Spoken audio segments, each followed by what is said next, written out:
We want to get to some breaking news now. President Trump has announced a travel ban impacting a dozen countries. It's set to go into effect Monday. I am signing a new executive order placing travel restrictions on countries including Yemen, Somalia, Haiti, Libya, and numerous others.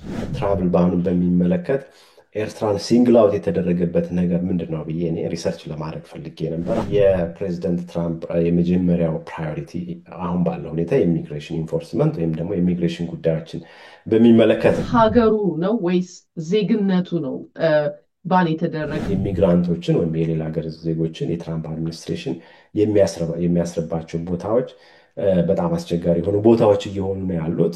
ትልቁ አስደንጋጭ ሁኔታ የነበረው ባለፈው አንድ ወር የስቱደንት ቪዛ ጉዳይ ነው። የፕሬዝዳንት ትራምፕ መንግስት በስቱደንት ቪዛ ላይ ከፍተኛ የሆነ ለውጥ አድርጓል። በዚህ ሰዓት ሲቲዝን አፕላይ ማድረጉ ጥሩ ነው ወይ? የኛን ኮሚኒቲ በጣም ይነካል ብዬ የምገምተው የኤርትራ ጉዳይ ነው። ብዙ ኤርትራውያን ክላይንቶች አሜሪካ ውስጥ ስላሉን ብዙ ኤርትራውያን የተለያየ ዓለም ውስጥ ስለሚኖር ወደ አሜሪካ ለመምጣት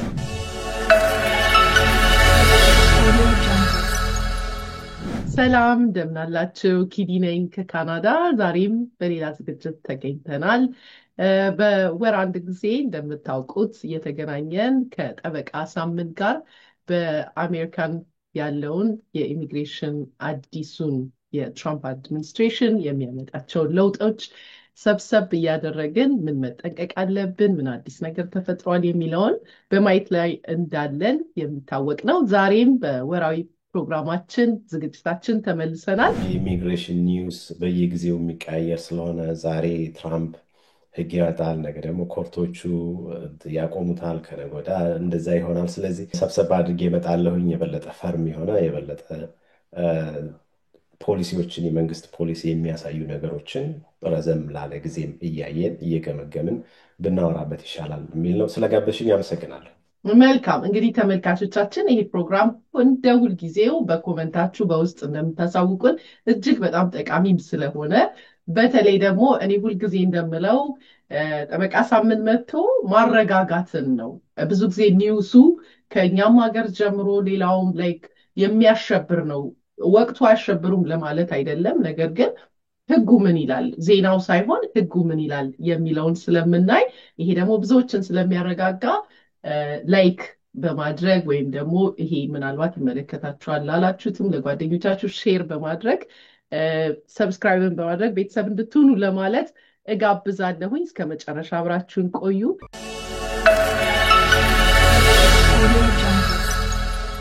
ወደ ዛሬ ፕሮግራማችንም ከመግባታችን በፊት ራስን በማስተዋወቅ ለመጀመሪያ ጊዜ በወር አንዴም ስለምትመጣ ለመጀመሪያ ጊዜ ሊያው የሚችሉ ሰዎችም ስላሉ ራስን በማስተዋወቅ ብትጀምርልንና። አመሰግናለሁ ኪዲ። አሳምን እባላለሁኝ፣ ጠበቃ ነኝ፣ የኢሚግሬሽን ጠበቃ ነኝ። ከኢሚግሬሽን ውጭም ሌሎች ኬዞችን ይዛለሁ። የኢሚግሬሽን ጉዳይን በሚመለከት በአምሳዎቹ የአሜሪካ ስቴቶች እንሰራለን። አብዛኞቹ ኬዞቻችን ወደ ምስራቅ ወደ ኢስት ኮስት አካባቢ ላይ ይገኛሉ። ብዙ ክላይንቶችም አሉን፣ ሚድዌስት አሉን፣ ወደ ኢንዲያና፣ ወደ አትላንታ፣ ወደ ሳውዝ ከሄድን ወደ ካሊፎርኒያ የተለያዩ ቦታዎች ክላይንቶች አሉን። ኢሚግሬሽን ጉዳይ በሚመለከት በሁሉም ስቴቶች ውስጥ እንሰራለን። ኒውዮርክ ውስጥ ደግሞ ከዚህ ከኢሚግሬሽን ውጭ ያሉ ነገሮችን ለምሳሌ መኪና አደጋ ጉዳዮችን በሚመለከት እንሰራለን። አትራፊ ያልሆኑ ማህበሮች ጉዳዮችን እንሰራለን። የቢዝነስ ነገሮችን እንሰራለን። ይሄን ነው ማለት የምንችለው። ባለፉት 10 ዓመታት ያክል እዚህ አሜሪካን ሀገር የራሴን የህግ ቢሮ ከፍቼ እየሰራሁ ነው ያለሁት። እዚህ ፊላደልፊያ ውስጥ ነው የምገኘው። ፊላደልፊያ ፔንሲልቬኒያ ውስጥ በቅርቡ ሌላ አንድ ኦፊስ ሲልቨር ስፕሪንግ ሜሪላንድ ለመክፈት እቅድ ይዘናል። ይሄን ነው ማለት የምንችለው። መልካም፣ እጅግ በጣም አድርጌ አመሰግናለሁ። ተመልካቾቻችን እንደ ሁልጊዜው የጠበቃ ሳምንን የምታገኙበትን ከስር አድራሻውን ፒን እናደርግላችኋለን። መልካም እንግዲህ እንደ ሁልጊዜው እንደምንለው 4 ዓመት ብዙ ነገሮች የምናይበት ወቅት ነው። ምን አዲስ ነገር አለ? ብዙ ነገሮች እየሰማን ነው ስለ ትራቭል ባን። እስቲ ከሱ ብንጀምር ደስ ይለኛል። ምን አዲስ ነገሮች ተከስተዋል በዚህ አንድ ወር ውስጥ ጠቅለል አድርገን ብንመለከት? እሺ ኪዲ፣ ባለፉት አንድ ወራት ውስጥ እንግዲህ ብዙ ነገሮች ተከስተዋል። የኢሚግሬሽን ጉዳይን በሚመለከት ፕሬዚዳንት ትራምፕ ከመጣ ቢያንስ በ191 ቀን አካባቢ ይመስለኛል ባለፉት ጊዜያት ውስጥ ፕሬዚዳንት ወደ ስልጣን ከመጣ በኋላ ሁሉም ነገሮች ላይ ካደረጋቸው የፖሊሲ ለውጦች ከሁሉም በበለጠ መልኩ በጥንካሬ በየቀኑ ፖሊሲዎችን በማውጣት በየቀኑ የኤክሲኪዩቲቭ ብራንች ወይም የአስፈጻሚውን ጡንቻ በማሳረፍ እስካሁን ትልቅ ለውጥ ያመጣው የኢሚግሬሽን ጉዳዮች ላይ ነው። ምንም ጥርጥር የለውም። ይህን በስታቲስቲክስ ልናወራው እንችላለን። ኢቨን ኢኮኖሚው የመጀመሪያ ታርጌት ይሆናል ብለን አስበን ነበረ። ግን አሁን ባለው ሁኔታ የኢሚግሬሽን ጉዳዮች ናቸው የመጀመሪያ የዚህ አድሚኒስትሬሽን ፕራዮሪቲ የሆኑት። ይሄንን ዝም ብለን አይደለም የምንናገረው፣ ከስታቲስቲክስ አንጻር ነው። ባለፉት 191 ቀን ውስጥ ከወጡት አብዛኞቹ ኤክዚኪዩቲቭ ኦርደር ውስጥ የኢሚግሬሽን ብዙ ቁጥሮችን ይዛሉ። ከዛ በተጨማሪ የኢሚግሬሽን ጉዳዮችን እዚህ ሀገር የኢሚግሬሽን ጉዳዮችን ለማስፈጸም አድሚኒስትሬሽኑ እነዚህን አደርጋለሁ ብሎ በምርጫ የመጣበትን እነዛን ለማስፈጸም ከፌዴራል እስከ ሎካል እስከ ኤፍቢአይ፣ ዩኤስሲአይኤስ፣ ስቴት ዲፓርትመንት የመሳሰሉት መስሪያ ቤቶች በአጠቃላይ በአብዛኛው በሚባል መልኩ ገንዘባቸውን በጣም እያፈሰሱ ያሉበት ብዙ ሰራተኛ ኤንጌጅ ያደረጉበት ስለሆነ የፕሬዚደንት ትራምፕ የመጀመሪያው ፕራዮሪቲ አሁን ባለው ሁኔታ የኢሚግሬሽን ኢንፎርስመንት ወይም ደግሞ የኢሚግሬሽን ጉዳዮችን በሚመለከት ነው። ከዚህ ጋር ተያይዞ እስከዛሬ ያወራናቸው እንደተጠበቁ ሆነው ባለፈው አንድ ወር ውስጥ ግን አሁንም በጣም ጠንከር ያሉ ፕሮክላሜሽንስ ኤክዚኪዩቲቭ ኦርደርስ ወጥተዋል። የመጀመሪያው እንዳልሽው ትራቭል ባን ነው። ትራቭል ባን ወይም ደግሞ ወደ አሜሪካ የሚደረጉ ጉዞዎችን ሙሉ በሙሉ የተከለከለባቸው ሀገሮች ሊስት መጥቶልናል። ከትናንት ወዲያ ነው ይሄን ያደረጉት። 12 ሀገሮች ናቸው የጉዞ እገዳ ወደ አሜሪካ የመምጣት እገዳ የተደረገባቸው። ከነዚህ 12 ሀገሮች ውስጥ የሚገርመው 7ቱ ከአፍሪካ ናቸው።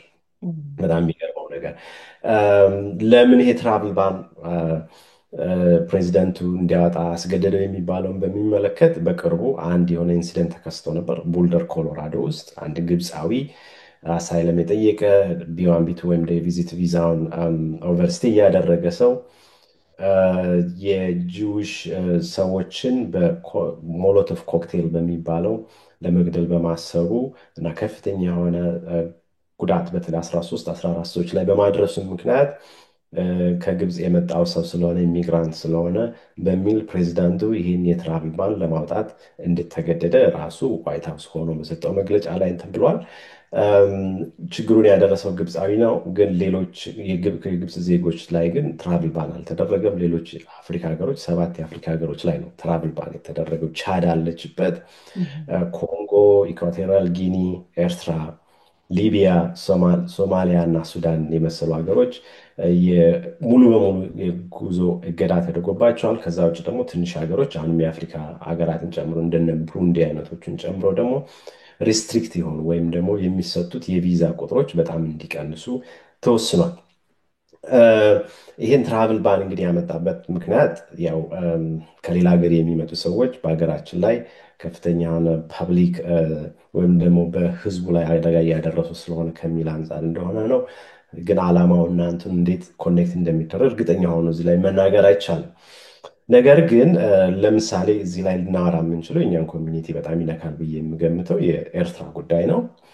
ብዙ ኤርትራውያን ክላይንቶች አሜሪካ ውስጥ ስላሉን ብዙ ኤርትራውያን የተለያየ ዓለም ውስጥ ስለሚኖሩ ወደ አሜሪካ ለመምጣት ለምሳሌ ኬንያ፣ ዩጋንዳ፣ ሱዳን የመሳሰሉት ሀገሮች ውስጥ ብዙ ኤርትራውያን ተሰደው ኢቨን ኢትዮጵያ ውስጥ ተሰደው በእነዚህ ሀገሮች ውስጥ እየኖሩ ኬዛቸውን እየተጠባበቁ ያሉ ብዙ ኤርትራውያኖች አሉ። እነሱን ይሄ ጉዳይ ይነካል አይነካ የሚለውን አይ ቲንክ የሚነካ ነው የሚመስለኝ።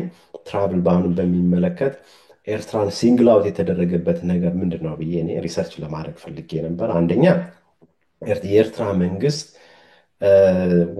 ወደ አሜሪካ የሚመጡትን ኤርትራውያንን የወንጀል ጉዳይ በሚመለከት ከስቴት ዲፓርትመንት ከአሜሪካ መንግስት ጋር በትክክል እነዚህ ሰዎች እነማን እንደሆኑ የወንጀል ድርጊት አለባቸው ወይስ የለባቸው የሚለውን ሊያሳውቀን አልቻለም።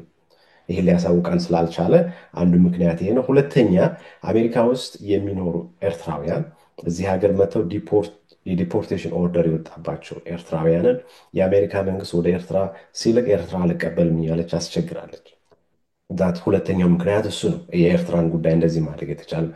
ሶስተኛ የሚያነሱት ነገር ዲሞክራሲ ያልሆነ መንግስት ነው፣ ሪፕሬሲቭ የሆነ መንግስት ነው የኢሳያስ መንግስት። እንደገና ኢሳያስ አብዛኛውን የኤርትራ ጉዳይ የሚቆጣጠር አይነት መንግስት አይደለም የሚልም ትንሽ አሳማኝ ያልሆነ ምክንያትም አለ። ምክንያቱም ብዙ ሌሎች ሀገሮችም ዲሞክራሲ ያልሆነ ሀገሮች ግን ዞሮ ዞሮ የወንጀል ጉዳዮችና የዲፖርት የሚደረጉ ሰዎችን መቀበል አልፈልግም በማለቷ የተነሳ ኤርትራ በዛ ምክንያት ሲንግል አውት እንደሆነች ነው የምናየው። ይህ ትራቭል ባን በመጀመሪያ ደረጃ ግልጽ ማድረግ የሚገባው ኢትዮጵያን አይጨምርም። ኢትዮጵያውያንን ጉዳይ ምንም የሚነካ ነገር የለም። ስለዚህ ኢትዮጵያውያን፣ ትውልድ ኢትዮጵያውያን በዚህ ጉዳይ ላይ ምንም የሚያሰጋቸው ነገር የለም። ኤርትራውያንን ነው ችግር ሊያመጣ የሚችለው። ነገር ግን ኤርትራውያንም ሆነው ኤክሴፕሽኖች አሉ። ትራቭል ባኑ ተፈጻሚ የማይሆንባቸው ኤርትራውያን አሉ። ለምሳሌ የኤርትራ ዜጋ ሆነው ነገር ግን ዜግነታቸውን ወደ አሜሪካ የቀየሩ የአሜሪካ ዜግነት ያላቸው ትውልድ ኤርትራውያንን አይጨምርም። የአሜሪካ ዜግነት ያላቸውን ግሪን ካርድ ያላቸው ወይም አሜሪካ ውስጥ የመኖሪያ ፈቃድ ያላቸውን አይጨምርም። የዲፕሎማቲክ ቪዛ ያላቸውን ሰዎች አይጨምርም። የኤርትራ ዲፕሎማቶችን በሌላ ሕግ የተከለከለ ያለ ነገር ከሌለ በስተቀር እነሱንም አይጨምርም። አትሌቶችን አይጨምርም። ለምሳሌ ኪዲ የምታውቂው ከሆነ በሚቀጥለው ዓመት በ2026 የዓለም ዋንጫ አሜሪካ ውስጥ ይደረጋል። ኦሎምፒክም ይከተላል። የትራምፕ አድሚኒስትሬሽን ያደረጋቸው ነገሮች ምንድን ነው? በአንድ በኩል እነዚህ ከተለያየ ዓለም የሚመጡ የእግር ኳስ ደጋፊዎች እንዲመጡ ይፈልጋል። ምክንያቱም አለዛ ወርልድ ካፕ አይሆንም ደጋፊዎች ከሌሉ። በሌላ በኩል ደግሞ ላለፉት እንዳልኩሽ 190 ቀናት አካባቢ ደግሞ ቪዛዎች እንዳይሰጡ እየሰሩ ነበር እና አድሚኒስትሬሽኑ በዚሁ የሚቀጥል ከሆነ የዓለም ዋንጫ ችግርስ እንደሚገባ ስለታወቀ የትራምፕ አድሚኒስትሬሽን ከመቶ ሀገሮች ውስጥ ከመቶ ሀገር ደጋፊዎች የእግር ኳስ ደጋፊዎች አሜሪካ ውስጥ መግባት እንደሚችሉ ፈቅዷል። ዋናው ነገር እኛ እንከላከላለን እያሉ ያሉት እዚህ ከመጡ በኋላ ኦቨርስቴ እንዳያደርጉ፣ እዚህ እንዳይቆዩ፣ እዚህ ችግር እንዳይፈጥሩ ካልሆነ በስተቀር ሙሉ በሙሉ አንዘጋም የሚል ሀሳብ አለ። አትሌቶች የእግር ኳስ ተጫዋች አትሌቶች ሊሆኑ ይችላሉ፣ የኦሎምፒክ ተሳታፊዎች ሊሆኑ ይችላሉ። እነሱ መምጣት ይችላሉ። እነሱ ላይ ባን አይሰራም። ሌላ ኦልሬዲ ቪዛ ያላቸው ሰዎችንም አያካትትም። አሁን ይሄ የትራቭል ባኑ እስከ ሰኞ ድረስ አይ ቲንክ አሁን የሚመጣው ሰኞ ነው ይመስለኛል። እንትኑ ትራቭል ባኑ የሚጀምረው እስከ ሰኞ ድረስ ቪዛ የያዙ ሰዎች ከሆኑ ችግር የለባቸው፣ መግባት መውጣት ይችላሉ። ከዛ በኋላ ያለው ችግር ነው። አሁን ለምሳሌ በዚህን ሰዓት የኤርትራ ቪዛ ያለው አንድ ሰው ወይም የአሜሪካ ቪዛ ያለው አንድ ኤርትራዊ አሁን በዚህ ሰዓት መግባት ይችላል ማለት ነው፣ ሰኞ እስከሚደርስ ድረስ። ሌላ ለናሽናል ኢንትረስት ከነዚህ ሀገር ሰዎች የሚመጡ ሰዎች ቢሆኑም ግን ለአሜሪካ ጥቅም ይጠቅማሉ የሚባሉ ሰዎች ከሆኑ እንደ አንድ ኤክሴፕሽን ናሽናል ኢንትረስት ኤክሴፕሽን አለ። ሌላ ከዚህ በተጨማሪ ሲቲዝን የሆኑ ግሪን ካርድ ያላቸው ሰዎች ኤርትራውያን ኤርትራዊ የሆኑ ዜጎቻቸው ወይም ሚስታቸውን፣ ልጆቻቸውን፣ አባትና እናታቸውንም ስቲል ማምጣት ይችላሉ። እዛም ላይ ክልከላ አይደለም። ስለዚህ ትራቭል ባኑ በሚመለከት እስካሁን ቪዛ ያላገኙ ከዚህ በኋላ ቪዛ ሊጠይቁ የሚችሉ ሰዎችን ሲቲዝን ግሪን ካርድ ያልሆኑ ወይም የሲቲዝን ግሪን ካርድ ልጆች በአባትና እናት ያለው ኢሚዲየት ፋሚሊ የሚባለው ካልሆነ በስተቀር ሌሎቹ ሙሉ በሙሉ ትራቭል ባን ውስጥ ገብተዋል የሚል ሀሳብ ነው ያለኝ። አንዳንድ ጊዜ ዱዋል ናሽናል ሲሆን ሁለት ሲቲዝንሽፕ ያላቸው ሰዎች ከሆኑ ለምሳሌ አንድ የቻድ ዜጋ እና የአሜሪካ ዜጋ ሁለቱንም ያለው ሰው እሱ መምጣት የሚችልበት አይነት ነገር የሚታዩ ነገሮች አሉ። ዞሮ ዞሮ በአጠቃላይ የትራቭል ባኑ ወይም ደግሞ የጉዞ ክልከላ ይሄን ነው የሚመስለው። የበለጠ ደግሞ ዲቴይሉ ደግሞ ቀስ እያለ መተግበር ሲጀምር የምናየው ነው የሚሆነው። ጀነራል ይሄ ነው ያለው። አሁን እዚህ ላይ በዚህ ጉዳይ ላይ መናገር የምፈልገው ነገር ኤርትራውያን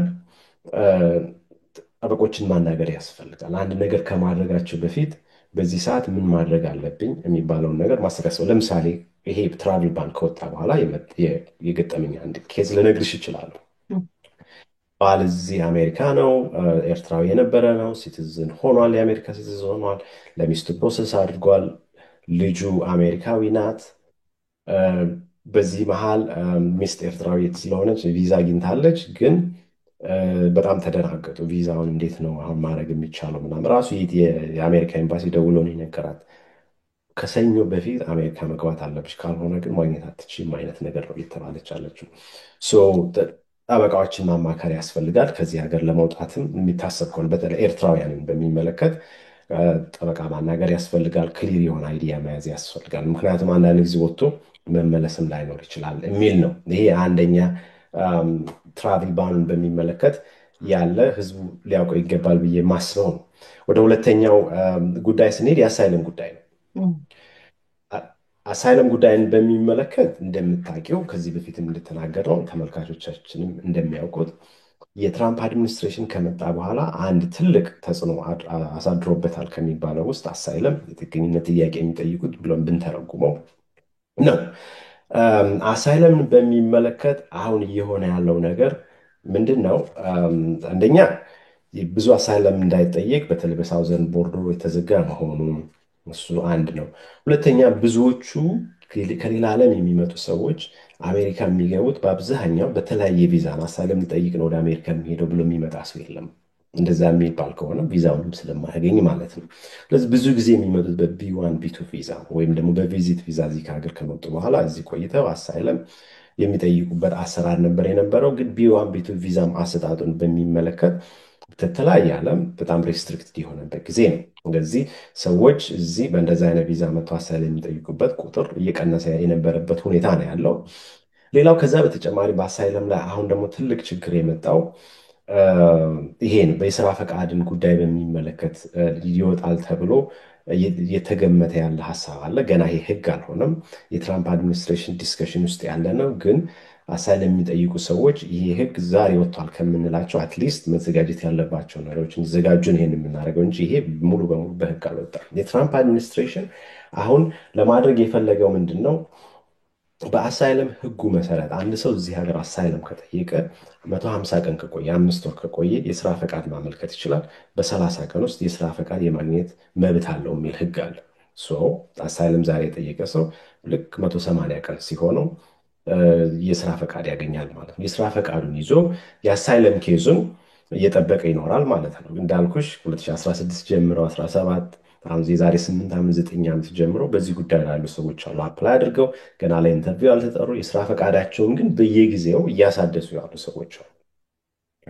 አይዲያ ኢዝ አሳይለም ከሌላ ሀገር መጥቶ ችግር ይደርስብኛል፣ እገደላለሁ፣ ታሰራለሁ ብሎ እዚህ ሀገር የመጣ ሰው 150 ቀን ከቆየ በኋላ የስራ ፈቃድ እንስጠውና እየሰራ ይኖር ነው ህጉ። የትራምፕ አድሚኒስትሬሽን ግን እያለ ያለው ምንድን ነው? አብዛኛው እዚህ ሀገር የሚመጣው ህዝብ እውነተኛ የአሳይለም ጥያቄ ያለው ህዝብ አይደለም። የኢኮኖሚ ጥያቄ ነው ያለው። ሌሎች ሀገሮች የማይስማማው ከሆነ ሀገሩ የማይስማማው ከሆነ እዚህ አሳይለም ጠይቆ እዚህ ጥሩ ላይፍ ለመኖር ነው የሚመጣው እንጂ ህይወቱን ለማትረፍ አይደለም። ስለዚህ አንድ ሰው መቶ አሳይለም እዚህ ሀገር በሚጠይቅበት ጊዜ የስራ ፈቃድ አንሰጥም፣ መወሰን እንፈልጋለን። መጀመሪያ ይሄ ሰው ጥሩ የአሳይለም ኬዝ አለው ወይስ የለውም፣ ግራንትን ነው ወይስ አይደለም ካልን በኋላ ከዛ በኋላ ነው የስራ ፈቃድ መስጠት የሚገባን ብለው አስበዋል። በሌላ አነጋገር የትራምፕ አድሚኒስትሬሽን አሁን ምን እያለ ነው? በ180 ቀን ውስጥ ከዚህ በኋላ አፕላይ የሚያደርጉ ሰዎች በ180 ቀን ኬዛቸውን ሰምተን የሚገባቸው ከሆነ አሳይለም እንሰጣለን፣ የማይገባቸው ከሆነ ወደ ሀገራቸው እንመልሳለን። ስለዚህ የስራ ፈቃድ መስጠት አንፈልግም ነው እያሉ ያሉት።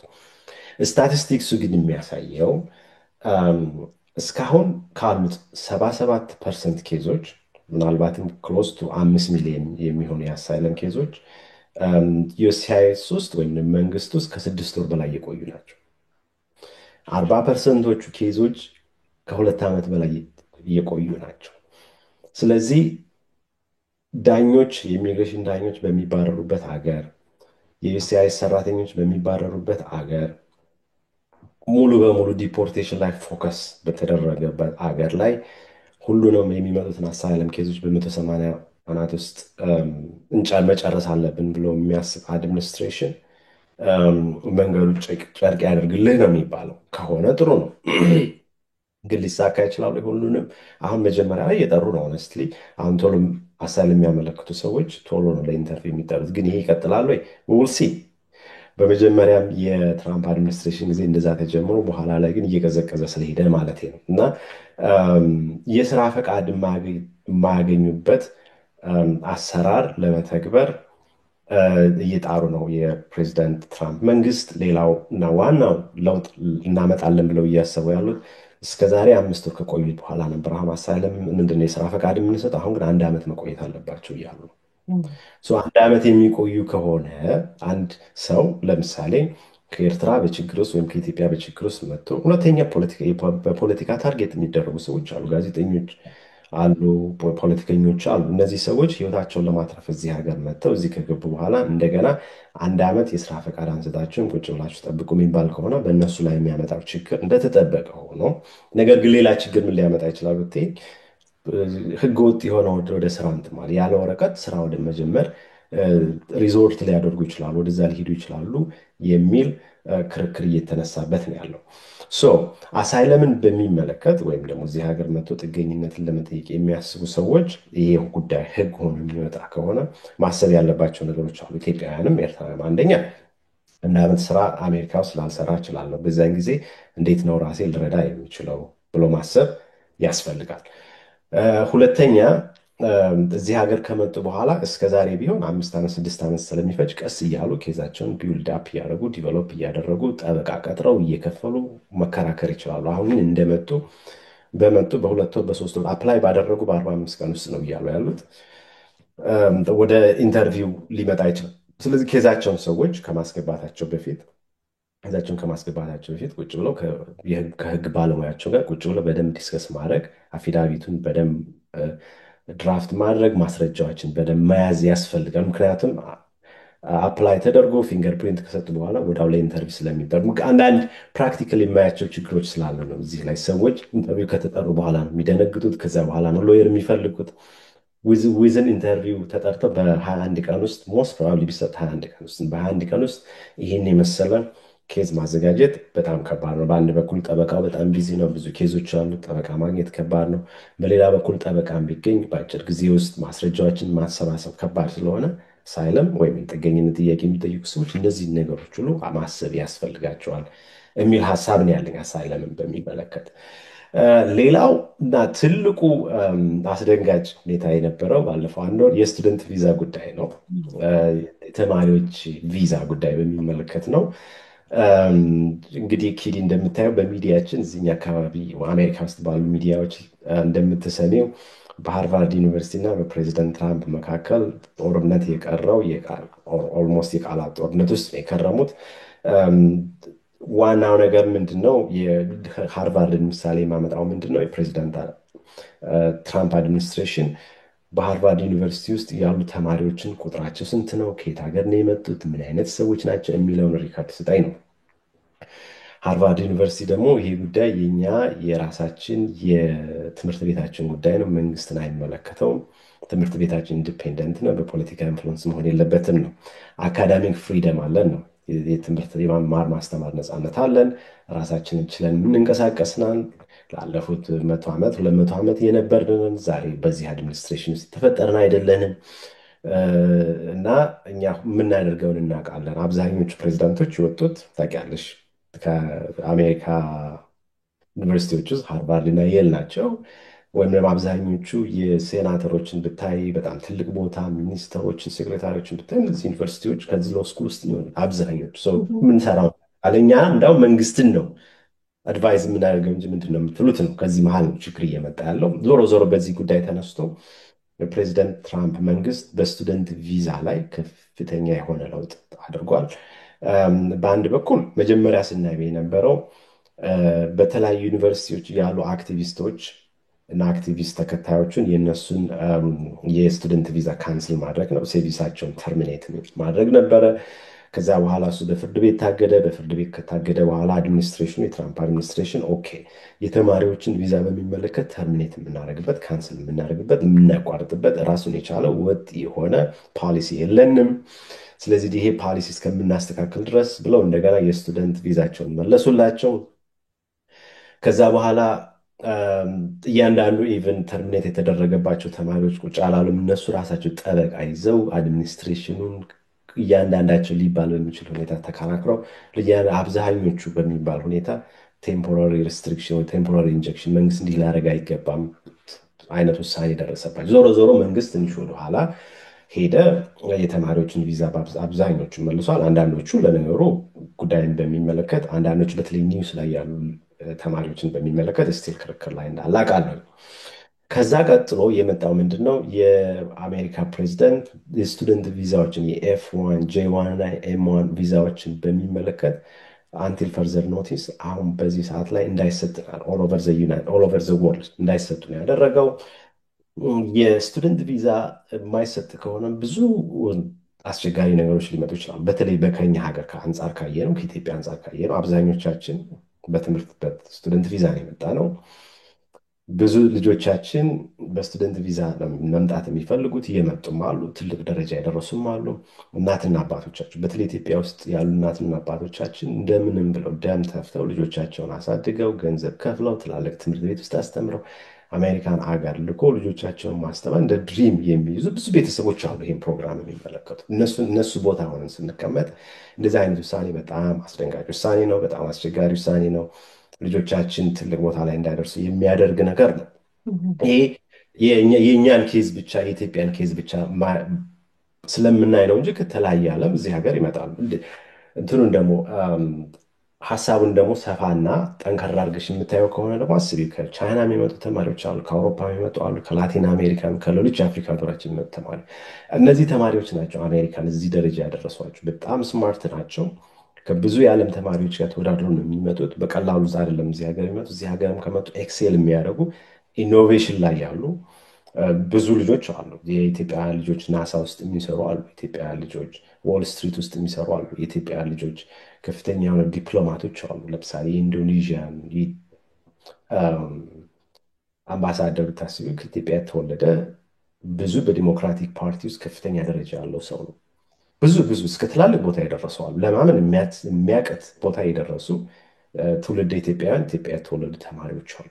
የነዛ አይነት ቻንስ እንዳይኖር መደረጉ አስቸጋሪ ነው። ኦፍኮርስ ሙሉ በሙሉ አይደለም የተዘጋው፣ ለጊዜው ነው የተባለው። እነዚህ ተማሪዎች እነማን ናቸው የሚለውን ማወቅ እንፈልጋለን ነው በሶሻል ሚዲያ እየተባለ ያለው። እነማን ናቸው? ሶሻል ሚዲያ ላይ ምንድነው ፖስት የሚያደርጉት? ምንድነው ላይክ የሚያደርጉት? ምንድነው ኮሜንት የሚያደርጉት የሚለውን ነገር ማወቅ እንፈልጋለን። ከዛ በኋላ ነው እነዚህን ተማሪዎች ማምጣት የምንፈልገው የሚባል ነገር አለ። ከዚህ ከተማሪው ከስቱደንት ቪዛ አይ ቲንክ ልንረዳው የሚገባው ወይም ደግሞ ተማሪዎች ወይም ቤተሰቦቻችን አይ ቲንክ በዚህ ሰዓት ላይ አንደርስታንድ ሊያደርጉት የሚገባው ልጆቻቸው አንድ ጠንክረው እንዲማሩ ማድረግ ነው። ይሄን እኔ እነሱን መምከር አልችልም፣ እነሱ ስለሚያውቁት። ግን ሁለተኛ ልጆቻቸው ሶሻል ሚዲያ ላይ ፕሬዘንሳቸው እንዴት ነው? ዲጂታል ፕሬዘንሳቸው እንዴት ነው? ልጆቻቸው ምንድነው ፖስት የሚያደርጉት? ምንድነው የሚናገሩት? ምንድነው ኮሜንት የሚያደርጉት? ምንድነው ላይክ የሚያደርጉትን ማለት ያስፈልጋል፣ ማሰብ ያስፈልጋል። አሁን ደግሞ ምንድነው እያሰባሉ የአሜሪካ መንግስት ኤአይ ቴክኖሎጂ በኤአይ አርቲፊሻል ኢንቴሊጀንስ አንድን ሰው ላይክ የሚያደርገውን ሁሉን ነገር ወስዶ ያንን ዳታ ወስዶ ምን አይነት ሰው እንደሆነ በግልጽ እንዲመጣላቸው ወይም ደግሞ ለማድረግ ነው እያሰባሉት እና ቀላል ነገር አይደለም። ኢዚ በሆነ መልኩ አንድን ሰው ባህሪ መረዳት የሚቻልበት ዘመን ላይ ነው ያለ ነው። ስለዚህ ምንድነው ልጆቻችን ዲጂታል ፕሬዘንሳቸው ምንድነው የሚለውን ቤተሰቦቻቸው እንዲያስቡበት እፈልጋለሁ። አንድ ሁለተኛ፣ ይሄ የስቱደንት ቪዛ ሙሉ በሙሉ ተቋረጠ ማለት አይደለም። ቴምፖራሪ ጊዜያዊ በሆነ መልኩ ነው። ተስፋ የሚያስቆርጥ አይደለም። ቤተሰቦች ልጆች ተስፋ እንዲቆርጡ የሚፈለግበት ሳይሆን እንዲጠነቀቁ የሚታሰብበት ጉዳይ ነው። የስቱደንት ቪዛ ጉዳይን በሚመለከት ይሄን ነው። ሌላውና አንዱ ትንሽ አስፈሪ የሆነ የመጣው ነገር ዲቴንሽን ወይም ደግሞ የኢሚግራንቶችን ወይም የሌላ ሀገር ዜጎችን የትራምፕ አድሚኒስትሬሽን የሚያስርባቸው ቦታዎች በጣም አስቸጋሪ የሆኑ ቦታዎች እየሆኑ ነው ያሉት። ዲፖርቴሽኑን በሚመለከት ብዙ ልናወራበት እንችላለን። የዲፖርቴሽን ቁጥሩ ስቲል ከሌሎች ፕሬዚዳንቶች ስቲል የተሻለ አይደለም፣ ትንሽ ከፍ ይላል፣ ግን በጣም ከታሰበው ከተወራው አንጻር አይደለም። ነገር ግን አሜሪካ ውስጥ ብዙ ስር እየተደረገ ነው። ይሄን በግልጽ መታወቅ ያስፈልጋል። እንዳልኩሽ የአይስ መስሪያ ቤቶች፣ ኤፍቢአይ መስሪያ ቤቶች፣ የአይአርኤስ መስሪያ ቤቶች፣ ሌሎች ሎ ኢንፎርስመንት ወይም ደግሞ ህጉን ሊያስፈጽሙ የተቋቋሙ ኤጀንሲዎች በአብዛኛው አብረው ሃንድ ኢን ሃንድ እየሰሩ ዲፖርት የሚደረጉ ሰዎችን በየስቴቱ በየአካባቢው እስር እየተፈጸመ ነው። እንዳውም አንዳንድ ቦታ ላይ የእስር ቤቱ በቂ ስላልሆነ አንዳንዴ እየለቀቋቸው ነው የያዟቸውን ሰዎች፣ ምክንያቱም ቦታ ያለን። አንዳንድ ቦታ ደግሞ አሁን ዲስከሽኑ ምንድን ነው እስር ቤቶችን ቢውልድ ቶሎ እናድርግ የሚባልም ነገር፣ ለዛም ገንዘብ የመጠየቅ ነገር ከኮንግረሱ እየመጣ ነው ያለው እና የአፈጻጸሙን ጉዳይ በሚመለከት የበለጠ ጠንክረው እየሰሩ እንደሆነ ተመልካቾችሽ ቢረዱ ደስ ይለኛል።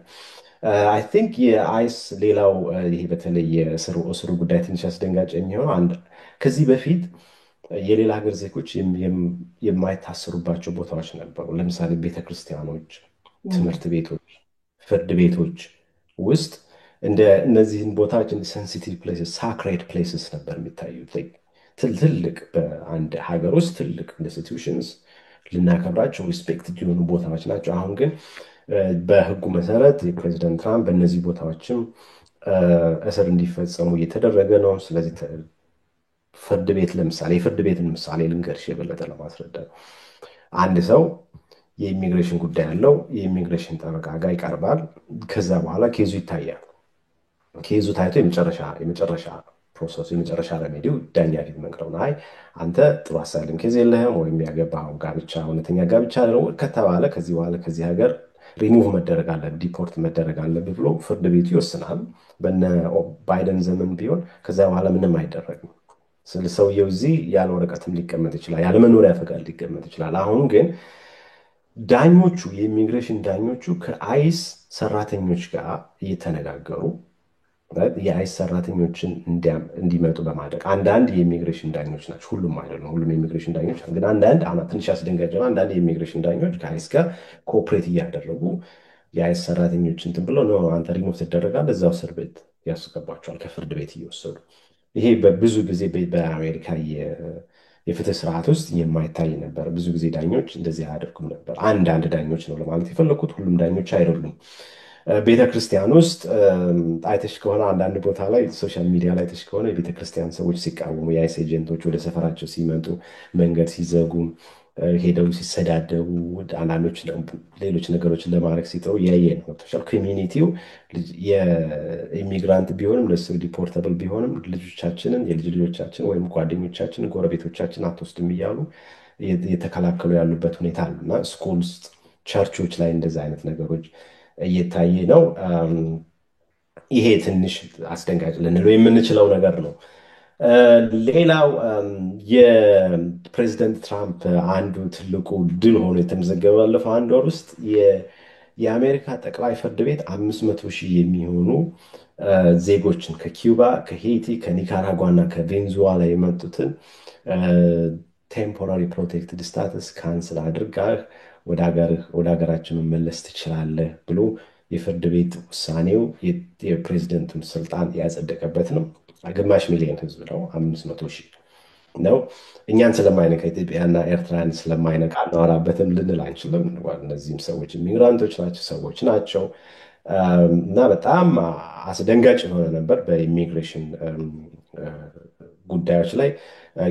አብዛኞቹ እነዚህ ኪዩባ፣ ሄይቲ፣ ኒካራጓ እና ቬንዙዌላ በባይደን ዘመን መንግስት የኪዩባ፣ የሄይቲ፣ ኒካራጓ፣ የቬንዙዌላ መንግስታት ጋር የአሜሪካ መንግስት ጥሩ ግንኙነት ስለሌለው እነዚህ ሰዎች ችግር ውስጥ ይወድቃሉ ተብለው ብዙ ጊዜ ቬት ሳይደረጉ 500,000 የገቡ ናቸው። በፕሬዚዳንት ባይደን የመጣ ስለሆነ በፕሬዚዳንቱ አሁን ባለው ፕሬዚዳንት ሊሻር ይችላል የሚል የጠቅላይ ፍርድ ቤቱ የሰጠው ነው። 500,000 ሰዎች ናቸው። እነዚህ ሰዎች እንዴት ዲፖርት ይደረጋሉ፣ እንዴት ይያዛሉ፣ እንዴት ወደ ሀገራቸው ይመለሳሉ የሚለውን በሚመለከት ፕራክቲካል ነው፣ ወደፊት የምናየው ነው። ግን ከህግ አንጻር ግን ጠቅላይ ፍርድ ቤቱ እንደ ትልቅ ድል ለፕሬዚዳንት ትራምፕ የሰጠው ምንድነው? ፕሬዚዳንቱ ይህንን የማድረግ ስልጣን አለው። በተለይ ናሽናል ኢንትረስት፣ የናሽናል ሴኪሪቲ ጉዳይ፣ የሀገር ደህንነትን ጉዳይ በሚመለከት ከፕሬዚዳንቱ የበለጥ ማንም የለም። ፕሬዚዳንቱ ይሄ ጉዳይ የናሽናል ሴኪሪቲ ጉዳይ ነው፣ አገሪቱን ችግር ውስጥ ይከታታል ብለን የምናየውን ከሆነ እኛ ዳኞች ማንን ከኛ የበለጠ ፕሬዚደንቱ ነው ሀገሪቱን ህዝቡን የሚጠብቀው። ስለዚህ ይህን ስልጣኑን ልናዘርቅለት ይገባል የሚል ነው አንድ። በተቃራኒው ደግሞ ፕሬዚዳንትን በጣም ያናደደው አንድ ውሳኔ ተወስኗል። ይህ ኤሌኒ ኔምስ አክት የሚባለው ልክ የዛሬ ስንት ዓመት ይወጣ 100-200 ዓመት የወጣ ህግ ነው። አሜሪካ በሌላ ሀገር ጦርነት የሚታወጅባት ከሆነ የዛን ሀገር ዜጎች እንዴት አድርጋ አሜሪካ ውስጥ ያሉ እንዴት ትሪት ታደርጋለች የሚባል ነበረ። የትራምፕ መንግስት ይሄንን ህግ ተጠቅሜ በሀገራችን ላይ ወረራ ተከስቷል፣ ይህን ህግ ተጠቅሜ የነዚህ የሁሉም ኢሚግራንት ሰዎችን ዲፖርት ማድረግ እፈልጋለሁ የሚለውን ግን የጠቅላይ ፍርድ ቤቱ ዳኞች አትችልም ነው ያሉት። በጣም ትልቅ በተለይ በህግ ሙያ ውስጥ ያለን ሰዎች ትልቅና ወሳኝ የሆነ ውሳኔ ነው ያሉት። ምንድነው ዲው ፕሮሰስ? አንድ ሰው ከዚህ ሀገር ወደ መጣበት ሀገር በሚመለስበት ጊዜ ፕሬዚዳንት በፈለገው ጉዳይ ዲፖርት ማድረግ አይችልም። ያ ሰው ፍርድ ቤት ቀርቦ ኬዙን የማቅረብና የመሰማት መብት አለው። ዲው ፕሮሰስ ኦፍ ሎ ማለት ነው። ፕሬዘንት የማድረግ እዛ የመቅረብ፣ ይሄ በጣም ትልቅ ነገር ነው። ስለዚህ ማንንም ሰው ጆሮን ይዞ ወደ እስር ቤት ወስዶ ዲፖርት ማድረግ አይቻልም። በፍርድ ቤት ክስ ተመስርቶበት ክሱን ተከላክሎ ማስረጃ አቅርቦ ከዛ በኋላ በዳኛ ከተወሰነ በኋላ ነው ዲፖርት መደረግ ያለበት የሚል በጣም የሚያስደስት ነገር ነው ይህ። ምክንያቱም ሰዎች አሁን ምንድን ነው የህግ ባለሙያ ይዘው ተከራክረው ከዛ በኋላ ካልቻሉ ብቻ ነው ዲፖርት የሚደረጉት። እና ይሄ ደግሞ ከዘጠኞቹ የጠቅላይ ፍርድ ቤት ዳኞች 7ቱ የደገፉት ናቸው። ኢቭን ሪፐብሊካኖች ራሱ የሾሟቸው ዳኞች የደገፉት ስለሆነ ዲው ፕሮሰስ ራይት አላቸው የሚለውን ማወቁ በጣም ትልቅ ነገር ነው። ፕሬዚዳንት ትራምፕን ይሄ በጣም አናዶታል። እንዲያውም የሾማቸው ጠቅላይ ፍርድ ቤት ዳኞች ናቸው የወሰኑበት። አንዳንድ ነገሮች ላይ ሲባል እሱን የፖለቲካን ጉዳይ ማውራት አልፈልግም፣ ግን በጣም ተናዶባቸው እንደነበረ ትዊት ሲያደርግ እያየን ነበር የነበረው። ሱፕሪም ኮርቱ እስካሁን ፕሬዚዳንቱ የፈለጋቸውን ነገሮች እያደረገ አይደለም፣ አንዳንድ ነገሮችን ግን እየፈቀደለት ነው። ማድረግ ትችላለህ እያለው ነው ለማለት ያክል ነው። ሌላና የመጨረሻ ማንሳት የምፈልገው አንድ ነገር፣ ይሄም አሁን የምናገረው ገና ህግ ሆኖ አልወጣም፣ ገና በዲስከሽን ጉዳይ ያለ ጉዳይ ነው። ህዝቡ አንደርስታንድ እንዲያደርገው ፈልጋለሁ። ግን ይሄን ማነሳው ለጥንቃቄ፣ ምናልባት ይህ ህግ ቢወጣ ከዛ በፊት ኢትዮጵያውያንና ኤርትራውያን ወይም ትውልደ ኢትዮጵያውያንና ትውልደ ኤርትራውያን ይሄን ነገር ምን ማድረግ አለባቸው የማስበው ትንሽ አስፈሪ የሆነ ህግ ሊወጣ ይመስላል። በሃውስ ኦፍ ሪፕሬዘንታቲቭስ ወጥቷል፣ ኦልሬዲ ተፈርሞ ሄዷል፣ ወደ ሴኔቱ ተልኳል። ይህ ህግ ኢትዮጵያና ኤርትራውያን እንዴት ይነካል የሚለውን ጉዳይ በሚመለከት አንደኛ የአሳይለምን ጉዳይ የበለጠ ያወሳስበዋል። ሁለተኛ እሱ ላይ ፎከስ ባደረግ ደስ ይለኛል። እንዴት ነው የሚያወሳስበው? አንድ ሰው እዚህ ሀገር መጥቶ የአሳይለም የጥገኝነት ጥያቄ የሚጠይቅ ከሆነ እስከዛሬ ምንም ሳይከፍልም ለጠበቃ ብቻ ነው የሚከፍለው እንጂ ለመንግስት ምንም የሚከፍለው ነገር የለም። ምክንያቱም አንደርስታንዲንግ ወዝ ሀሳቡ የነበረው ብዙ ችግር የደረሰበት ሰው፣ ገንዘብ የሌለው ሰዎች ናቸው እነዚህ ሰዎች የሚመጡትና እነዚህ ሰዎች ገንዘብ ክፈሉ ብለን እነሱ መጠየቅ ኢትስ ፌር ኢትስ ሞራል፣ ገንዘብ የሚላቸውም ከሚል አንጻር ነው። ስለዚህ አንድ ሰው እዚህ መጥቶ ለጠበቃ ከሚከፍለው ውጭ ለመንግስት አይከፈልም ነበር። አሁን ግን መንግስት እያደረገ ያለው አሳይለም የሚጠይቁ ሰዎች ካሉ $1,000 እንዲከፍሉ ይገደዳሉ የሚል ነው። ቀላል አይደለም። አሁን እንደ $1,000 ምናልባት ነዋራው እንደዚህ ይህን ፕሮግራም የሚያዩ ትንሽ ሰርቶ ምናምን ልንል እንችላለን። ግን ምንም ሳይኖራቸው እዚህ ሀገር የሚመጡ ሰዎች አሉ። እዚህ ሀገር መጥተው ቤታቸው ወይም ደግሞ ለ3 ወር ያክል ኮስታቸው በአትራፊ ባልሆኑ ማህበሮች በጁዊሽ ሪሴትልመንት ኦርጋናይዜሽን፣ ናሽናሊቲ ሰርቪስ ምናምን በሚባሉ መስሪያ ቤቶች ነው እነዚህ ሰዎች ራሳቸውን እስከሚችሉ $1,000 በጣም አስቸጋሪ ነው በእንደዚህ አይነት ሰዎች እና ይከፈል እየተባለ ነው። ሌላው ኢቭን ወርክ ፐርሚት ራሱ በሚጠየቅበት ጊዜ $550 መክፈል አለባቸው ይላል። ሌላውና ትልቁ ችግር እስከዛሬ ድረስ አሳይለም የጠየቁ ሰዎች መጀመሪያ ላይ በየአመቱ የስራ ፈቃዳቸው እንዲያድሱ ይደረግ ነበር። ከዛ በኋላ በየ2 ዓመቱ ሆነ። ከዛ በኋላ ባይደን ሊወጣ ስለ 4 ዓመት ሄዱ፣ አንዳንዴ እስከ 5 ዓመት ሄዱበታል። አሁን ግን ምንድነው የሚሉት የነ ትራምፕ መንግስት የስራ ፈቃዳቸው ራሱ በየ6 ወሩ እንዲያድሱ እናደርጋለን። በጣም አስቸጋሪ ነው። በየ6 ወሩ ማለት አንድ ሰው ዛሬ የስራ ፈቃድ ቢደርስ የዛሬ 3 ወር እንደገና አፕላይ ያደርጋል ማለት ነው። የዛሬ 3 ወር አፕላይ የሚያደርግ አንድ $550 መክፈል አለበት። 2 ፕሮሰስ ይወስዳል። የስራ ፈቃድን ለማደስ it takes so much time። ምክንያቱም ከ3 ወር በላይ አንዳንድ ጊዜ እንትን ይላል።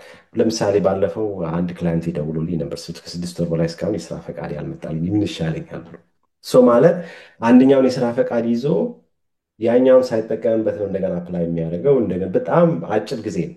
በጣም ሲበዛ አጭር ጊዜ ነው እና እንደዛ ለማድረግ እየፈለጉ ነው። የኢቨን ቴምፖራሪ ፕሮቴክትድ ስታተስ እሱን ራሱ አይከፍሉም ነበር ብዙ ጊዜ ሰው ጀነራሊ ነው አንዳንድ የሚከፍሉ ነገሮች እንዳሉ አውቃለሁ። እሱም 500 ብር። ሌላው አሁን አንዳንድ ሰዎች ፕሮሰስ በምንጀምርበት ጊዜ መክፈል የሚገባቸውን ገንዘብ እንዳይከፍሉ የምናደርግላቸው የህግ አሰራር ነበር። ፊ ዌይቨር ይባላል። ለምሳሌ የ60 ዓመት እናት ናቸው። ልጃቸውን ለማምጣት ቢፈልጉ አይሰሩም። ዲስኤቢሊቲ ውስጥ ነው ያሉት። የጤና ችግር አለባቸው። እቺ ሴትዮ ገንዘብ የሚከፍሉት የላቸውም፣ ገቢም የላቸውም። ምናልባትም በመንግስት እየተደገፉም ሊሆን ይችላል። ስለዚህ ምንድን ነው የምናደርገው? አይ ገንዘብ የላቸውም፣ ገቢ የላቸውም፣ ታክስ ሪተርን ምናልባት ያላቸውን ገንዘብ ትንሽ ከሆነ እሱን አያይዘን እንልካለን። ኦር ኢንካማቸውን የባንክ ስቴትመንታቸው ትንሽ ገንዘብ እንደምናሳያቸው አይነት ነገሮች ነበሩ። በዛ በፊ ዌይቨር ምንም ገንዘብ ሳይከፍሉ ለመንግስት ፕሮሰስ እንዲደረግላቸው አሁን ሙሉ በሙሉ ፊ ዌይቨር የሚባል ነገር የለም የሚል ውሳኔ ነው ለማድረግ የወሰኑት። ዞሮ ዞሮ ይሄ ህግ ገና አልወጣም። ዲስከሽን ውስጥም ብቻ አይደለም። አንደኛው የኮንግረሱ አካል ሃውስ ኦፍ ሪፕሬዘንታቲቭስ አጽድቆታል፣ ወደ ሴኔቱ ሄደዋል። ቢግ ቢዩቲፉል የሚሉት ቢል ማለት ነው። አሁን ፕሬዚደንት ትራምፕ እና ኤላን መስክን እያጣላ ያለው ህግ ነው። ብዙ ሰዎች ሜዲኬር የህክምና ኢንሹራንስ ያጣሉ ምናምን የሚባሉ የፖለቲካ ጉዳዮች አሉ። ስለዚህ ከዚህ ግን የምንረዳው ነገር ምንድን ነው? አሁን አፕሊኬሽን ማስገባት የሚፈልጉ ሰዎች ካሉ ቶሎ ይሄ ህግ ከመውጣቱ በፊት ምን ሊፈጠር እንደሚችል ገና ስለማናቅ፣ ሴኔቱ እንዴት አድርጎ ሊያደርገው ስለሚችል ስለማናቅ እነዚህ ሰዎች አሁን ቶሎ አፕሊኬሽናቸውን ማስገባት ያስፈልጋል። ተሯሩጣውም ደግሞ አላስፈላጊ የሆኑስ እንዳይገቡ ጠበቆቻቸውን አናግረው መሄድ አለባቸው የሚል ሀሳብ ነው ያለኝ። የመጨረሻ እያልኩኝ ብዙ ፈትቻለሁ። ቴምፖራሪ ፕሮቴክትድ ስታተስ በሚመለከት የኢትዮጵያውያንን ጉዳይ ብዙ ሰዎች ስለሚጠይቁኝ ነው። እርግጥ ነው ግልጽ ያለ ነገር የለኝም። የቴምፖራሪ ፕሮቴክትድ ስታተስ የኢትዮጵያ እስከ ዲሴምበር 2025 ድረስ ነው። ከዛ በኋላ ኤክስቴንድ ይደረጋል ወይስ አይደረግም የሚለው ገና እርግጠኛ መሆን አንችልም። ግን ሌሎች ነገሮች እያሳዩ ያሉ ነገሮች ምንድን ናቸው? ከዚህ በፊት እንደነገርኩሽ ኪዩባ፣ ሄይቲ፣ ኒካራጓ፣ ቬንዙዌላ የ500 ሺህ ካንስል ተደርገዋል። በቅርብ የካሜሩን ካንስል አድርጓል ፕሬዚደንቱ። ስለዚህ ኢትዮጵያውያንን ካንስል ያደርጋል አያደርግም የሚለው ወደፊት የምናየው ሆኖ ግን ፍራቻ ግን አለኝ አሁን። ምክንያቱም አድሚኒስትሬሽኑ ኮንሲስተንትሊ እያደረገ የመጣው ምንድነው የቴምፖራሪ ፕሮቴክትድ ስታተስ አብዛኞቹን ካንስል እያደረገ ነው የመጣው። የኢትዮጵያ ላይ አዲስ ነገር ይኖራል አይኖርም ወይ የሚለውን በቅርብ አይ ቲንክ ጁላይ ኦገስት ውስጥ የምናውቀው ይሆናል። ካልሆነ ግን ከዲሴምበር በፊት እናውቀዋለን። ይሄን እነዚህ ነጥቦች ካነሳኝ ምናልባት ወደ ጥያቄዎችሽ መሄድ እንችላለን። መልካም፣ እጅግ በጣም አድርጌ አመሰግናለሁ። ከዚህ ላይ ብዙ ጥያቄ ባይኖረኝም ነገር ግን ስለ ባን ስለተደረጉት ሀገራት ስናነሳ ለምሳሌ ኢትዮጵያውያን ሆነው ባን በተደረገበት ሀገር የሚገኝ ሰው ሀገሩ ነው ወይስ ዜግነቱ ነው ባን የተደረገው? ለምን ሰዎች አንዳንዴ ስደት ላይ የሚገኙ ኢትዮጵያውያኖች ለምሳሌ ኬንያ ባን ተደርገው ከሆነ ከዛ መምጣት ችግር ይፈጥራል ወይስ ኢትዮጵያዊ ስለሆኑ አይነካቸውም ወይ? ሀገሩ ባን ቢደረግም ችግር አይፈጥርም። የሚታየው ዜግነት ነው የሚታየው እንጂ ባን በሆነ ሀገር ውስጥ ትራቭል ማድረግ ክልክል አይደለም። ሌላ ከተመልካች የመጣ ጥያቄ ነው። በዚህ ሰዓት ሲቲዝን አፕላይ ማድረጉ ጥሩ ነው ወይ? በተለይ ደግሞ ኤርትራውያንም ከሆኑ ፒአር የያዙ ሰዎች አሁን ይሄ ባለበት ወቅት የሚል ጥያቄ። ኦኬ ሶ ሲቲዝንሺፕ አፕሊኬሽንን በሚመለከት ከትራቭል ባን ጋር የሚያገናኘው ነገር የለም።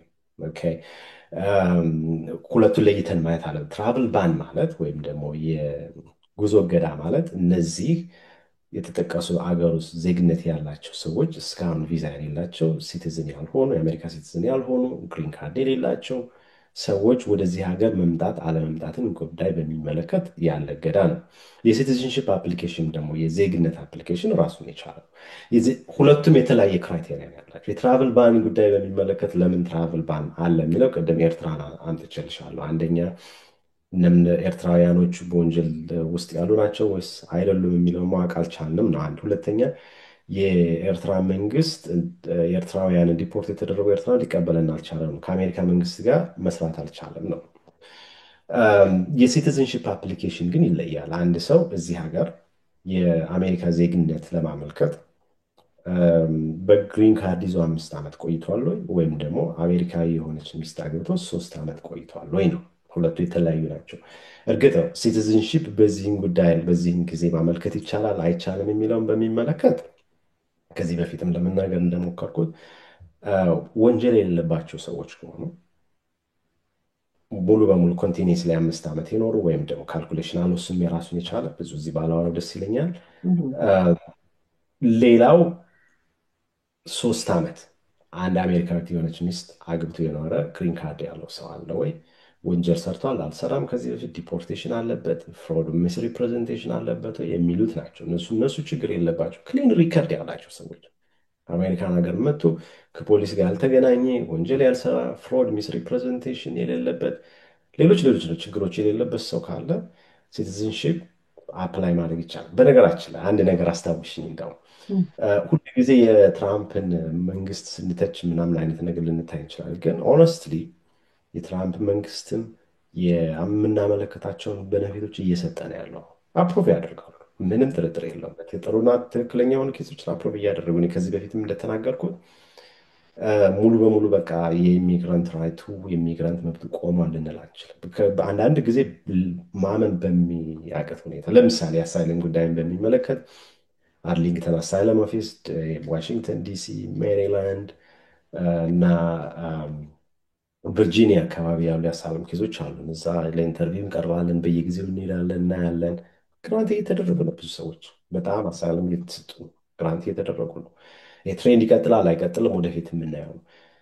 የ I-130 የሚባሉት የባል ሚስት ፋይናንሲዮን እዚህ ሀገር ለማምጣት ልጆቹን ለማምጣት ወይም ደግሞ አባትና እናቱን ለማምጣት የዚህ ሀገር ግሪን ካርድ አፕሊኬሽን ጉዳይ በሚመለከት እዚህ ሀገር የሲቲዝንሽፕ ያመለከትናቸው አፕሊኬሽን በሚመለከት የሪሊጂየስ ቪዛ R1 ጉዳይ በሚመለከት የጄዋን ቪዛን በሚመለከት ሌሎች የምናስገባቸው አቤቱታዎች ግራንት እየተደረጉ ነው፣ እየተሰጡ ነው። ለማለት የፈለግኩት ነገር ምንድን ነው? ንጹህ ሪከርድ ያለው ሰው ሲቲዝንሽፕ አሁን በዚህ ሰዓት የአሜሪካ ዜግነት ላመልከት ወይስ አላመልከት ብሎ ሀሳብ ሊገባውም አይገባውም። የሆነ ችግር ካለ ግን ጠበቃ ማናገር ወሳኝ ነው። እዚህ ዘራይት ታይም፣ ይሄ ትክክለኛ ታይም ነው ወይ አሁን ይሄን አፕላይ ነው። የሲቲዝንሽፕ ጉዳይ ላይሆን ይችላል፣ ሌሎች ጉዳዮችን ሊሆን ይችላል። በነገራችን ላይ እንደዚህ አይነት ችግሮች አሉብኝ። እዚህ ዘራይት ታይም አሁን ይሄን አፕላይ ላደርግ ፈልጌ ነበር፣ ትክክለኛ ጊዜው ነው ወይ፣ በእኔ ላይ ምን ሊያመጣ የሚችል ነገር አለ ብሎ ማሰብ እሱን ያስፈልጋል። መልካም። እንደ ማጠቃለያ ማንሳት የምፈልገው ሚዲያው በሰፊው በተለይ ደግሞ የትራምፕ ፋን የሆኑት ሚዲያዎች በሰፊው በተደጋጋሚ የሚያነሱት ጉዳይ ፕሬዚደንት ትራምፕ እጅግ በጣም ተሳክቶላቸዋል ተብሎ የሚታመነው አንተም ጠቅሰኸዋል። በባይደን አመራር ጊዜ ቦርደሩ በተለይ ደግሞ ከኮቪድ በኋላ ተዘግቶ በነበረ ሰዓት ሲከፈት ጎርፍ በሚመስል ሁኔታ በጣም ብዙ ስደተኞች ሲገቡ ነበር። አሁን ግን ኦልሞስት ሙሉ በሙሉ በሚባል ሁኔታ ስደተኞች የቆሙበት በቦርደር የሚገቡበትን እሱን እጅግ በማድነቅ ምንም የማንክደው ነገር ነው። ተቃዋሚዎችም ደጋፊዎችም ሲናገሩ በግልጽ የሚታይ ሰክሰስ ነው ብለው ሲናገሩ ተሰምቷል።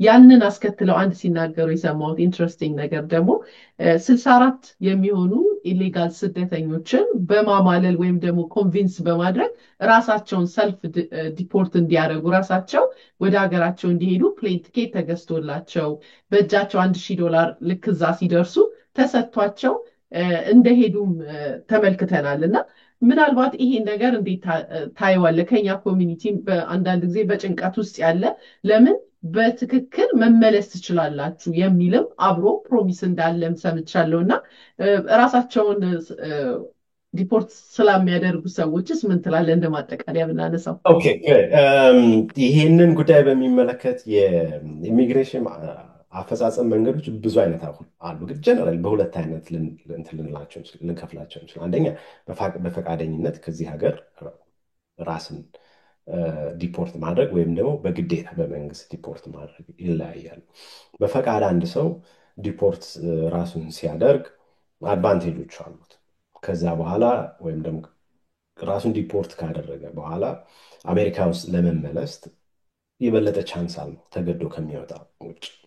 ግን የሚወሩት ወሬዎች ትክክል ናቸው የሚለውን አንደርስታንድ ማድረግ አለብን። ኦፍኮርስ በፍላጎት ከዚህ ሀገር ራሳቸውን ዲፖርት እንዲያደርጉ የተደረገበት አንዱ ምክንያት ማንም መንግስት እንትን ሊለው ይችላል እንጂ 10-14 ሚሊዮንን ሊሆኑ የሚችሉ የውጭ ሀገር ዜጎችን እነሱን ፈልጎ እነሱን ፕሮሰስ አድርጎ ቅድም ነግሬሻለሁ። እያንዳንዳቸው አብዛኞቹ በፍርድ ቤት ተከሰው መቅረብ አለባቸው። አብዛኞቹ ስንት ጠበቃ ነው የሚከሳቸው? ስንት የመንግስት ጠበቃ ነው የሚከሳቸው? እነሱን ጠበቃ ይዘው ይቀርባሉ። የፍርድ ቤቶች ካሌንደር ምንድን ነው? ስንት ዳኞች አሉን? ብዙ ጊዜ ይወስዳል አይደል ክርክር። እዚህ በተቻለ መጠን ሰዎች ራሳቸውን በፍላጎት ወደ ሀገራቸው እንዲመለሱ ለማድረግ የተለያዩ መንገዶችን እየተጠቀመ ነው የፕሬዚዳንቱ መንግስት። እንዳልሽው ነው $1,000 ይሰጧቸዋል። ፍሪ ፍላይት አላቸው። በጣም ታርጌት የሚደረጉትን ታርጌት ያደርጋሉ። ኤኒዌይስ ልክ እንደ ፍሬንድሊ የሆነ ኤንቫይሮንመንትም ለመፍጠር ፈልገዋል። ግን አንደርስታንድ ማድረግ የሚገባው ራሳችሁን ሰልፍ ዲፖርት ስታደርጉ ነገ ወደ አሜሪካ ትመጣላችሁ ምናምን የሚለውን ግን ሰዎች በጣም ተጠንቅቀው ማየት አለባቸው። እንደዛ ስለተባሉ ወደ አሜሪካ ይመጣሉ ማለት አይደለም። ቬሪ ኢምፖርታንት። ጠበቃቸው ማናገር ያስፈልጋል። ጀስት እንደዛ ስለተባሉ ብቻ ጋረንቲ የአሜሪካ መንግስት ሪስፖንሲቢሊቲ እየወሰደ አይደለም፣ ወይም ኮንትራት እየፈረመ ውጣና መልስሃለሁ ብሎ እንትን እያለ አይደለም። ከዛ በኋላ እዛ ከደረሱ በኋላ እንደገና ሂስትሪያቸው የሚታዩ ሂስትሪያቸው ታይቶ ኦቨርስቴ ካደረጉ ከ5 እስከ 10 ዓመት ወደ አሜሪካ መግባት አይችሉም። ወንጀል ከሰሩ መቼም ቢሆን ወደ አሜሪካ መግባት አይችሉም። ስለዚህ ራሴን ሰልፍ ዲፖርት ባድረግ እና ወደፊት ወደዚህ ሀገር መመለስ የምፈልግ ከሆነ ያሉኝ መብቶች ምንድን ናቸው የሚለውን ኒውስ ላይ ከምንሰማው ውጭ ጠበቃቸውን ቢያናግሩ እመርጣለሁ። ግን ያው አጋጣሚው ሁኔታው በሁሉም መንገዶች ፕሬዚደንቱ የኢሚግሬሽን አስፈጻሚ መስሪያ በሁሉም መንገዶች በተቻለ መጠን ሰዎች ከዚህ ሀገር ራሳቸውን ሰልፍ ዲፖርት እንዲያደርጉ የሚደረጉበት ምክንያቶች ናቸው። መጀመሪያ አሳይለም የሚጠይቁ ሰዎች በአሁኑ ሰዓት አንደኛ 2016፣ 17፣ 18 የወጡ በተለይ በዚህ ኢስት ኮስት አካባቢ ያሉ የአሳይለም ኦፊሶች የዲኤምቪ ዋሽንግተን ዲሲ፣ ሜሪላንድ፣ ቨርጂኒያ፣ ፔንስልቬኒያ፣ ኒው ጀርሲ፣ ደልዌር፣ ኒውዮርክ የመሳሰሉት አካባቢዎች ኤክስፒሪየንስ የበለጠ ለመናገር ያክል 2016፣ 17፣ 18 አፕላይ የተደረጉ የአሳይለም ኬዞች በአብዛኞቹ አሁን እየተጠሩ ነው ለኢንተርቪው።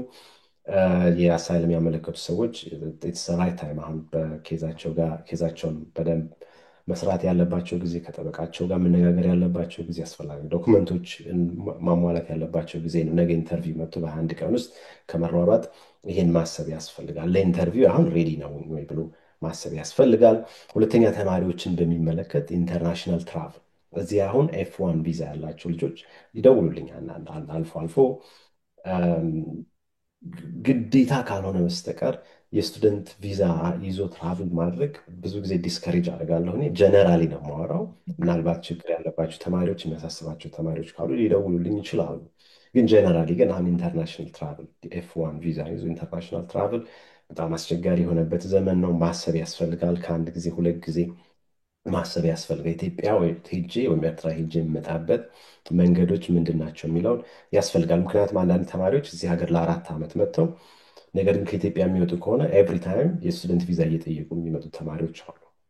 የ2ኛ ዓመት ተማሪ ሆኖ ኢትዮጵያ ሄዶ ከዛ በኋላ ቪዛ ጠይቆም ቢከለከል እዚህ ያለው ትምህርቱን የሚያቋርጣል፣ ችግር ውስጥ ይገባል። ስለዚህ ኢንተርናሽናል ትራቭልን በሚመለከት ስቱደንት ቪዛ የያዙ ልጆች በጣም አንደርስታንድ ማድረግ አለባቸው። 3ኛ TPS ቴምፖራሪ ፕሮቴክትድ ስታተስ ያላቸው ኢትዮጵያውያን፣ ኤርትራውያን የቴምፖራሪ ፕሮቴክትድ ስታተስ ጉዳይ ዲሴምበር ላይ የሚለይ ቢሆንም ግን ከሌሎች ሀገሮች ጋር የፕሬዚደንት ትራምፕ አድሚኒስትሬሽን እያደረገ ያለው ነገር አብዛኞቹን የቲፒኤስ ወይም ቴምፖራሪ ፕሮቴክትድ ካንስል እያደረገ ስለሆነ ተርሚኔት እያደረገ ስለሆነ ምናልባት በኢትዮጵያም ላይ ተመሳሳይ ውሳኔ ሊወስኑ ይችላሉ የሚባል ብዙ አሳማኝ ምክንያቶች እየመጡ ያሉበት ዘመን ስለሆነ ቴምፖራሪ ፕሮቴክትድ ስታተስ ያላቸው ሰዎች በዛ ብቻ ካምፈርተብል ሆነው እንዳይቀመጡ ሌሎች ቤኔፊቶች ካላቸው ወይም ደግሞ ሌሎች ሊጠይቋቸው የሚችሉ ስታተስ ሊሰጧቸው የሚችሉ ነገሮች ካሉ እነሱን ማሰብ ማየት እንደገና ከወሰኑ በኋላ መጠየቅ ያስፈልጋል። በአንድ ስታተስ ብቻ መቀመጥ በተለይ ቴምፖራሪ ፕሮቴክትድ ስታተስ ያላቸው ልጆች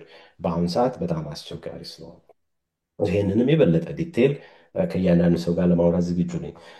ሌላ አዲሱ ህግ የሚወጣ ከሆነ ትንሽ አስቸጋሪ የሆኑ በተለይ ገንዘብን ጉዳይ በሚመለከት ፋይሊንግ ፊን ጉዳይ በሚመለከት ትንሽ አስቸጋሪ የሆኑ ኬዞች ስላሉ አሳይለም ላይ አሁን ቴምፖራሪ ፕሮቴክትድ ስታተስ ላይ ያሉ ነገሮች ስላሉ አሁን ኬዛቸው ሬዲ የሆኑ ሰዎች ቶሎ አስገብተው ይህን ህግ ማየት ያስፈልጋል። ምክንያቱም ባለኝ ኢንፎርሜሽን መሰረት ሴኔቱ ከጁላይ 4 በፊት ይህን ህግ እንደምንም ብሎ ወይ አሜንድ አድርጎ ምናምን እንዲወጣ ይፈልጋሉ። እንደዛ ነው ሪፐብሊካኖች እየሄዱ ያሉት። ስለዚህ ለዛና ማንዝ የቀረበት ሁኔታ ነው ያለው። ስለሱን ማሰብ ያስፈልጋል። ሌላውና ደስ የሚለው ነገር ከዚህ በፊት እኔና አንቺም ብዙ ጊዜ ስናወራ የነበረውና የመጨረሻ ነጥቤ የኢሚግሬሽን ጉዳይ በሚመለከት ህዝባችን ኢትዮጵያውያን፣ ኤርትራውያን፣ ትውልደ ኢትዮጵያውያን፣ ትውልደ ኤርትራውያን፣ የአሜሪካ ዜግነት ያላቸው ኢትዮጵያውያን፣ የአሜሪካ ዜግነት ያላቸው ኤርትራ ማንን ነው የሚሰሙት የሚለውን ነገር አይ ቲንክ ለውጥ እያየን ያለው ሶሻል ሚዲያ ላይ ያለውን ብቻ እያዩ መደናገጥ እየቀነሰ ነው ያለው። ጠበቆቻቸውን እያናገሩ እንደሆነ ይነግሩኛል። እኔም ብዙ ይደውሉልኛል ክላይንቶቼ እና አሁን ማንን ነው የምንሰማው የሚለው በተለይ ሶሻል ሚዲያ ያለው ውዥንብር ወደፊት በተለይ ከአንድ ወር በኋላ ውዥንብር ሊኖር ይችላል የሚል ሀሳብ ስላለኝ ማን ነው የሚሰማው የሚለው ማሰብ አለ። በዚህ ለአንዳንድ ነጥቦችን ለምናገር ሰው አንድ ነገር ስለሚናገር አሳምን ስለ ሕክምና ሙያ ወይም ስለ ኢንጂነሪንግ ሙያ እንደዚህ ሚዲያ ላይ ወጥቼ የምናገር ከሆነ ይሄን መስማት የለባችሁ። ምክንያቱም እኔ ባለሙያ አይደለሁ። ስለዚህ ይሄ ፊት ለፊቴ ቁጭ ብሎ የሚያወራው ሰው የምታወራው ሴት ማናት? የህግ ባለሙያ ናት ወይስ አይደለችም? ጉግል ማድረግ ይቻላል። ስማቸው ማን ነው የሚያወራው የሚለውን ነገር አንደርስታንድ ማድረግ አለ። ከባለሙያ የሚመጡ ነገሮችን ማመን ይቀላል ባለሙያ ካልሆኑ ሰዎች። ስለዚህ አብዛኛው ውዥንብር የምናየው እዛ ላይ ነበረ። ግን ብዙ ኢትዮጵያውያን ኤርትራውያን በዚህ ላይ ኢምፕሩቭ እያደረጉ እንደሆነ በዚህ ላይ መሻሻል እንዳለ አያለሁኝ። እሱ ያስደስተኛል። አንቺም በዚህ ላይ በጣም ብዙ ነገር እየሰራሽ እንደሆነ አውቃለሁ። አመሰግናለሁ። እጅግ በጣም አመሰግናለሁ። እኔም እንደ ተጨማሪ ሁልጊዜም እንደምንለው ባለሙያን ማዳመጥ ለራስም ከምንም በላይ ለራስም ያረጋጋል። ኢሌጋል ከሆኑ ነገሮች በተቻላችሁ መጠን ተጠበቁ ለማለት ነው። ብዙ አልይዝህም፣ ስራ አለብህ አውቃለሁኝ። ወደ ኮርት እንደምትሄድ ነግረኛል። መልካም እድል ለማለት ፈልጋለሁ። አትጥፋብን። በጣም ነው የማመሰግነው ጠበቃ ሳምንት። ተመልካቾቻችን በድጋሚ እዚህ ድረስ አብራችሁን ስለዘለቃችሁ እያመሰገንኩኝ ኮንታክት ነምበሩን ከታች እንደማደርግ ለማስታወስ ፈልጋለሁ። ጥያቄ ካላችሁ አስተያየታችሁን ሪስፔክትፉል በሆነ መንገድ ከታች አስቀምጡልን ለማለት ፈልጋለሁ። አብራችሁን ስለቆያችሁ እያመሰገንኩኝ ሳምንት እጅግ በጣም አድርጌ አመሰግናለሁ። በድጋሚ እስከምንገናኝ መልካም ቆይታ ይሁንልን።